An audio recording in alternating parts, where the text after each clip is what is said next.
రాష్ట్ర దేవాదాయ శాఖ మంత్రి ఆనం రామనారాయణ రెడ్డి చేసి ప్రిన్సిపల్ సెక్రటరీ ఎస్ సత్యనారాయణ, ఆలయ ఈవో కెఎస్ రామారావు మరియు ఇంజనీరింగ్ నిపుణులతో కలిసి ఘాట్ రోడ్ వద్ద కొండ చర్యల రిటైనింగ్ వాల్ పడిపోయిన సందర్భంగా నూతన రిటైనింగ్ వాల్ నిర్మాణ పనులను క్షేత్రస్థాయిలో పరిశీలించారు. ఈ సందర్భంగా ఇంజనీరింగ్ నిపుణులు అక్కడ జరుగుతున్న పనులు చర్యల గురించి వివరించారు. అనంతరం ఇంద్రకీలాద్రి కొండపై భాగమున ఓం టర్నింగ్ వద్ద జరుగుతున్న రాక్ ఫాల్ మిటిగేషన్ పనులను గురించి పరిశీలించగా ఇంజనీరింగ్ అధికారులు సదరు పనుల గురించి వివరించారు.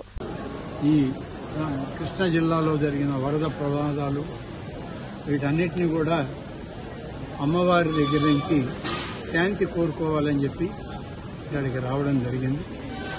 అమ్మవారి దర్శనం కోసం, అలాగే కనకదుర్గమ్మ అమ్మవారి ఆలయం పరిసర ప్రాంతాల్లో అనేక రకాలుగా ఈ యొక్క కొండపైన ఉన్నటువంటి రాళ్లు మట్టి జారడంతో రాళ్లు కూడా జారి పడుతూ ఉన్నాయి.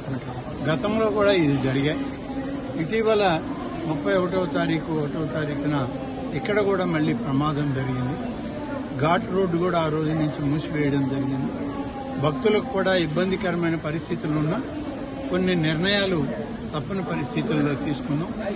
ఏ పరిస్థితుల్లో దీన్ని రేపు నవరాత్రులకంతా ఈ రోడ్డుని మళ్లీ పునర్నిర్మాణం చేసి దాన్ని వాడుకలోకి తేవాలి, భక్తులందరికీ కూడా ఉపయోగపడాలి అని చెప్పి ఒక కార్యక్రమం తీసుకుని అధికార యంత్రాంగం అంతా కూడా దానికి సంబంధించినటువంటి టెక్నికల్ గా ఇంజనీర్లు కానీ, అలాగే దానికి సంబంధించిన అడ్వైజర్లు, దానికి మనకున్నటువంటి ఇంజనీరింగ్ టెక్నాలజీలో పనిచేస్తున్న వాళ్ళందరూ కూడా దీనిలో